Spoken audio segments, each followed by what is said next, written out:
गीता प्रथम अध्याय पाठ का महत्व और लाभ। Bhagavad Gita first chapter.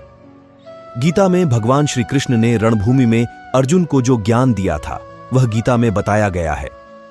गीता में कुल 18 अध्याय हैं और उन सभी का अपना अलग अलग महत्व है। आइए जानते हैं गीता के पहला अध्याय का महत्व क्या है। श्री गीता उपनिषदों का सार है। श्रीमद् भगवद गीता के प्रथम अध्याय की खास बातें। गीता के पहले अध्याय का नाम अर्जुन विषाद योग है। इस अध्याय में कुरुक्षेत्र के मैदान में उपस्थित बंधुओं और संबंधियों को सामने देखकर अर्जुन के मन में उठे विषाद और मनः स्थिति का वर्णन किया गया है, जिसे संजय धृतराष्ट्र को बताते हैं। एक समय पार्वती जी ने पूछा है, महादेव जी, किस ज्ञान के बल पर संसार के सब लोग आपको शिव कहकर पूछते हैं? मृगछाला ओढ़े और अपने सभी अंगों में शमशान की विभूति लगाएं, गले में सर्प और नरमुंडों की माला पहने हुए हो। इनमें तो कोई भी पवित्र नहीं, फिर आप किस ज्ञान से पवित्र माने जाते हैं? तब महादेव ने उत्तर दिया कि हे प्रिय, सुनो, मैं गीता ज्ञान को अपने हृदय में धारण करने से पवित्र माना जाता हूं। इस ज्ञान से मुझे बाहर के कर्म नहीं व्यापते। तब पार्वती जी ने कहा कि हे भगवान, जिस गीता ज्ञान की आप ऐसी स्तुति करते हैं उसके श्रवण करने से कोई कृतार्थ भी हुआ है? महादेव ने उत्तर देते हुए कहा कि इस ज्ञान को सुनकर बहुत से जीव कृतार्थ हुए हैं और आगे भी होंगे। मैं तुम्हें। पार्वती जी ने कहा, भगवान, आप सब तत्वों के झाता हैं। आपकी कृपा से मुझे श्री विष्णु संबंधी नाना प्रकार के धर्म सुनने को मिले, जो समस्त लोक का उद्धार करने वाले हैं, देवादिदेव। अब मैं गीता का महात्म्य सुनना चाहती हूं, जिसका श्रवण करने से श्री हरि की भक्ति बढ़ती है। महादेव बोले, जिनका श्री विग्रह अलसी के फूल की भांति श्याम वर्ण का है, पक्षीराज गरुड़ ही जिनके वाहन हैं, जो अपनी महिमा से कभी च्युत नहीं होते तथा शेषनाग की शैया पर शयन करते हैं, उन भगवान महाविष्णु की हम उपासना करते हैं। एक समय की बात है, मुरदैत्य के नाशक भगवान विष्णु शेषनाग के रमणीय आसन पर सुखपूर्वक विराजमान थे। उस समय समस्त लोगों को आनंद देने वाली भगवती लक्ष्मी ने आदरपूर्वक प्रश्न किया, भगवान, आप संपूर्ण जगत का पालन करते हुए भी अपने ऐश्वर्य के प्रति उदासीन से होकर जो इस क्षीर सागर में नींद ले रहे हैं, इसका क्या कारण है? भगवान बोले, सुमुखी, मैं नींद नहीं लेता हूं, अपितु तत्व का अनुसरण करने वाली अंतर्दृष्टि के द्वारा अपने ही माहेश्वर स्वरूप का साक्षात्कार कर रहा हूं। यह वही तेज है जिसका योगी पुरुष कुशाग्र बुद्धि के द्वारा अपने अंतःकरण में दर्शन करते हैं तथा जिसे मीमांसक विद्वान वेदों का सार तत्व निश्चित करते हैं। वह माहेश्वर तेज एक अजर प्रकाश स्वरूप, आत्मरूप, रोग शोक से रहित, अखंड आनंद का पुंज, निष्पंद तथा द्वैत रहित है। इस जगत का जीवन उसी के अधीन है, उसी का अनुभव करता हूं, देवेश्वरी। यही कारण है कि मैं तुम्हें नींद लेता सा प्रतीत हो रहा हूं। लक्ष्मी जी ने कहा, अंतर्यामी, आप ही योगी पुरुषों के ध्येय हैं। आपके अतिरिक्त भी कोई ध्यान करने योग्य तत्व है, ये जानकर मुझे बड़ा कौतूहल हो रहा है। इस चराचर जगत की सृष्टि और संहार करने वाले स्वयं आप ही हैं। आप सर्वसमर्थ हैं। इस प्रकार की स्थिति में होकर भी यदि आप उस परम तत्व से भिन्न हैं तो मुझे उसका बोध कराइए। भगवान बोले, प्रिय, आत्मा का स्वरूप द्वैत और अद्वैत से पृथक, भाव और अभाव से मुक्त तथा आदि और अंत से रहित है। शुद्ध ज्ञान के प्रकाश से उपलब्ध होने वाला तथा परमानंद स्वरूप होने के कारण एकमात्र सुंदर है। वही मेरा ईश्वरीय रूप है। आत्मा का एकत्व ही सबके द्वारा जानने योग्य है। गीता शास्त्र में इसी का प्रतिपादन हुआ है।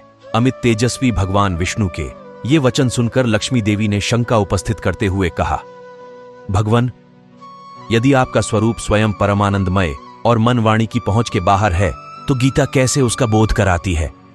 मेरे इस संदेह का निवारण कीजिए। भगवान बोले, सुंदरी, सुनो, मैं गीता में अपनी स्थिति का वर्णन करता हूं। क्रमशः 5 अध्यायों को तुम 5 मुख जानो, 10 अध्यायों को 10 भुजाएं समझो तथा 1 अध्याय को उदर और 2 अध्यायों को दोनों चरण कमल जानो। इस प्रकार यह 18 अध्यायों की वांग्मयी ईश्वरीय मूर्ति ही समझनी चाहिए। ये ज्ञान मात्र से ही महान पातकों का नाश करने वाली है। जो उत्तम बुद्धि वाला पुरुष गीता के 1 या आधे अध्याय का अथवा 1 आधे या चौथाई श्लोक का भी प्रतिदिन अभ्यास करता है, वह सुशर्मा के समान मुक्त हो जाता है। लक्ष्मी जी ने पूछा, भगवान, सुशर्मा कौन था किस जाति का था और किस कारण से उसकी मुक्ति हुई। भगवान बोले, प्रिय, सुशर्मा बड़ी खोटी बुद्धि का मनुष्य था और पापियों का तो वह शिरोमणि ही था। उसका जन्म वैदिक ज्ञान से शून्य और क्रूरतापूर्ण कर्म करने वाले ब्राह्मणों के कुल में हुआ था। वह न ध्यान करता था, न जप, न होम करता था, न अतिथियों का सत्कार।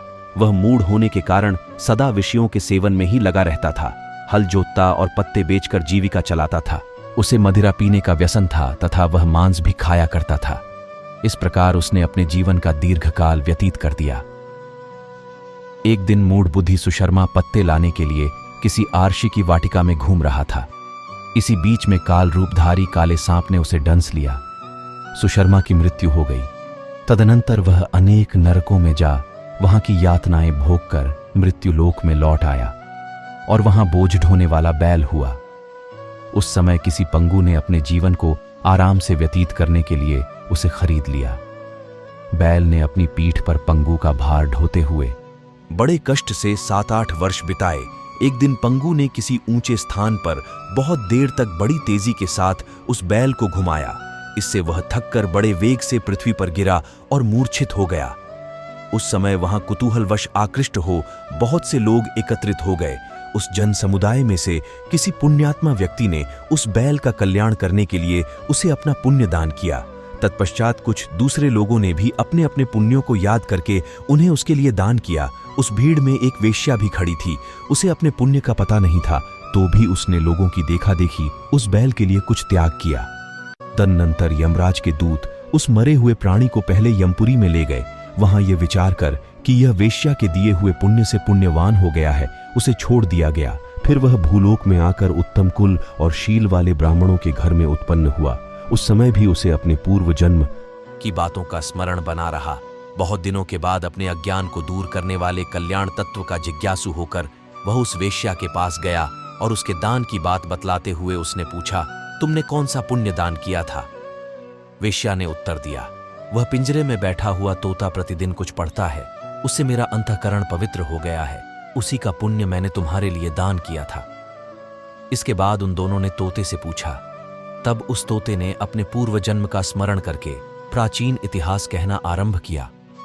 तोता बोला, पूर्व जन्म में मैं विद्वान होकर भी विद्वता के अभिमान से मोहित रहता था। मेरा राग द्वेष इतना बढ़ गया था कि मैं गुणवान विद्वानों के प्रति भी ईर्ष्या भाव रखने लगा। फिर समयानुसार मेरी मृत्यु हो गई और मैं अनेकों घृणित लोकों में भटकता फिरा। उसके बाद इस लोक में आया।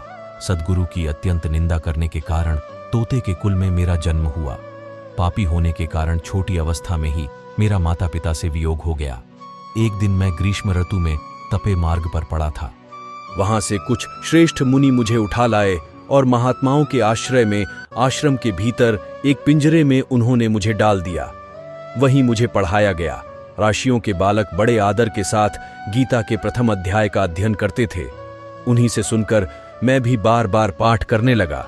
इसी बीच में एक चोरी करने वाले बहेलिये ने मुझे वहां से चुरा लिया। तत्पश्चात इस देवी ने मुझे खरीद लिया। पूर्व काल में मैंने इस प्रथम अध्याय का अभ्यास किया था, जिससे मैंने अपने पापों को दूर किया है। फिर उसी से इस वेश्या का भी अंतकरण शुद्ध हुआ है और उसी के पुण्य से ये द्विज श्रेष्ठ सुशर्मा भी पाप मुक्त हुए हैं। इस प्रकार परस्पर वार्तालाप और गीता के प्रथम अध्याय के महात्म्य की प्रशंसा करके वे तीनों निरंतर अपने अपने घर पर गीता का अभ्यास करने लगे। फिर ज्ञान प्राप्त करके वे मुक्त हो गए। इसलिए जो गीता के प्रथम अध्याय को पढ़ता, सुनता तथा अभ्यास करता है, उसे इस भव सागर को पार करने में कोई कठिनाई नहीं होती। एक